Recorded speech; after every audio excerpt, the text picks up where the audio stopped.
തമിഴ്, ഹിന്ദി, കന്നഡ തുടങ്ങിയ ഇൻഡസ്ട്രികളിലെ സൂപ്പർ താരങ്ങളിൽ പലർക്കും നിരാശ സമ്മാനിച്ച വർഷമാണ് 2025. ബിഗ് ബജറ്റിൽ വലിയ പ്രതീക്ഷയോടെ പുറത്തിറങ്ങിയ ഭൂരിഭാഗം ചിത്രങ്ങളും ബോക്സ് ഓഫീസിൽ തകർന്ന് തരിപ്പണമായി.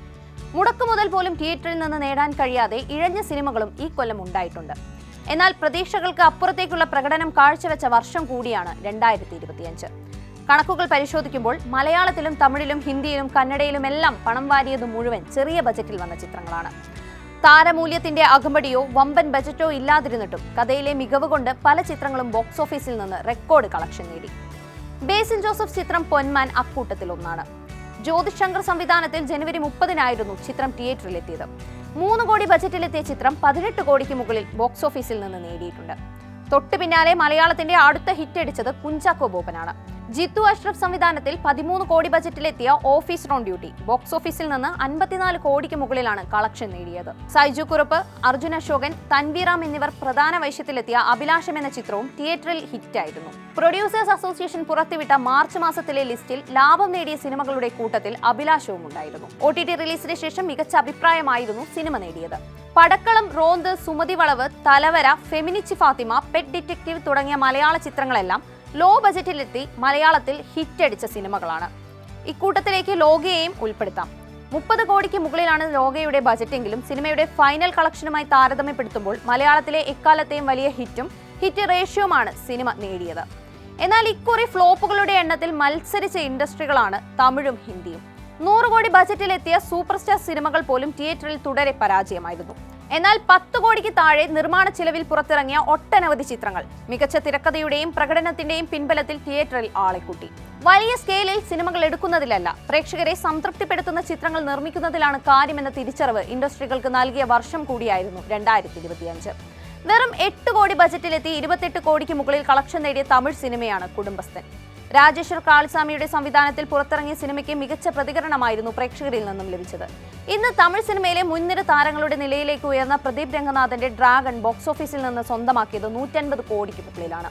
37 കോടിയായിരുന്നു സിനിമയുടെ ബജറ്റ്. 200-300 കോടി ബജറ്റുകളിൽ സിനിമയെടുക്കുന്ന തമിഴ് സിനിമയെ സംബന്ധിച്ച് 37 കോടി ഒരു ലോ ബജറ്റാണ്. ഈ വർഷം 2 ഹിറ്റുകളാണ് നടൻ സ്വന്തമാക്കിയത്. 35 കോടി ചിലവിലെത്തിയ ഡ്യൂഡ് ബോക്സ് ഓഫീസിൽ നിന്ന് 150 കോടിക്ക് മുകളിൽ കളക്ഷൻ നേടിയിരുന്നു. കേരളത്തിൽ നിന്ന് വരെ മികച്ച അഭിപ്രായവും കളക്ഷനും നേടിയ ചിത്രമായിരുന്നു ടൂറിസ്റ്റ് ഫാമിലി. 7 കോടി ബജറ്റിലെത്തിയ ചിത്രം ബോക്സ് ഓഫീസിൽ നിന്ന് 100 കോടിക്ക് അടുത്ത് കളക്ഷൻ നേടിയിരുന്നു. വയലൻസുകൾ നിറഞ്ഞു നിന്ന തമിഴ് സിനിമയിലേക്ക് തിരികെ ഫാമിലി ഇമോഷൻസും ദ്വയാർത്ഥ പദങ്ങളില്ലാത്ത തമാശകളും കൊണ്ടുവന്നതാണ് ഇത്രയും വലിയ വിജയത്തിന്റെ ഒരു കാരണം. ശ്രീഗണേഷ് സംവിധാനം ചെയ്ത 3 BHK ഈ പട്ടികയിൽ ഇടം നേടിയ സിനിമയാണ്. 10 കോടിക്കുള്ളിൽ നിർമ്മിച്ച 3 BHK എന്ന ചിത്രം ബോക്സ് ഓഫീസിൽ നിന്ന് വാരിയത് 20 കോടിക്കടുത്താണ്. സിനിമയിലെ റിലേറ്റബിൾ ആയ കഥാമുഹൂർത്തങ്ങളും ശരത് കുമാറിന്റെയും സിദ്ധാർത്ഥിന്റെയും ഗംഭീര പ്രകടനങ്ങളും സിനിമയ്ക്ക് മുതൽക്കൂട്ടായി. മാർഗം, മാമൻ, തലൈവൻ തലൈവി, ബാഡ് ഗേൾ, ബൈസൺ കാലമാടൻ, ആൺപാവം പൊല്ലാതെ, ആരോമലെ തുടങ്ങിയ ചിത്രങ്ങളും തമിഴ് സിനിമയിൽ ഇക്കൊല്ലം വിജയം നേടിയ സിനിമകളാണ്. ബോളിവുഡിൽ ഇക്കൊല്ലം വിജയിച്ച ചിത്രങ്ങൾ വിരളിൽ എണ്ണാവുന്നത് മാത്രമാണ്. ഇതിലേവരെയും ഞെട്ടിച്ചുകൊണ്ട് മുന്നിലെത്തിയത് പുതുമുഖങ്ങളുടെ ചിത്രമാണ്. മോഹിത് സൂരി സംവിധാനം ചെയ്ത സയ്യാര ആഗോള ബോക്സ് ഓഫീസിൽ നിന്ന് നേടിയത് 500 കോടിക്ക് മുകളിലാണ്. 45 കോടി മുതൽ മുടക്കിൽ ഒരുക്കിയ സിനിമ തിയേറ്റർ വിട്ടപ്പോൾ നേടിയത് ബജറ്റിന്റെ 10 ഇരട്ടിയാണ്. സിനിമയ്ക്കെതിരെ ചില വിമർശനങ്ങൾ ഉയർന്നിരുന്നെങ്കിലും കേരളത്തിൽ ഉൾപ്പെടെ തിയേറ്ററിൽ ആളി നിറയ്ക്കാൻ സിനിമയ്ക്ക് കഴിഞ്ഞു. സൽമാൻ ഖാൻ, അമീർ ഖാൻ, അക്ഷയ് കുമാർ, അജയ് ദേവ്ഗൺ തുടങ്ങിയ താരങ്ങൾക്കൊന്നും സ്വന്തമാക്കാൻ കഴിയാത്ത നേട്ടമാണ് സയ്യാര അടിച്ചെടുത്തത്. നീരജ് ഗൈവാൻ ഒരുക്കിയ ഹോം ബൗണ്ടിന് മികച്ച പ്രേക്ഷക നിരൂപക പ്രശംസ നേടാൻ കഴിഞ്ഞെങ്കിലും സാമ്പത്തികമായി വിജയിക്കാൻ സാധിച്ചിരുന്നില്ല. എന്നാൽ സിനിമയുടെ OTT റിലീസിന് ശേഷം വലിയ സ്വീകാര്യതയാണ് സിനിമയെ തേടിയെത്തുന്നത്. 2026-ലെ ഇന്ത്യയുടെ ഔദ്യോഗിക ഓസ്കാർ എൻട്രിയായി സിനിമയെ തിരഞ്ഞെടുക്കുകയും ചെയ്തിരുന്നു. ധനുഷിന്റെ തേരെ ഇഷ്ക് മേ വരണ്ടു കിടന്ന ബോളിവുഡിനെ ഉണർത്തിയ ചിത്രമായിരുന്നു.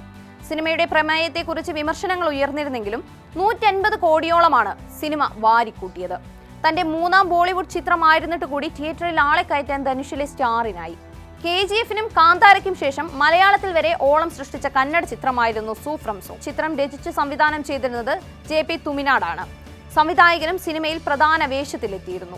5 കോടി ബജറ്റിലെത്തിയ ചിത്രം തിയേറ്ററിൽ നിന്ന് നേടിയത് 125 കോടിയോളമാണ്.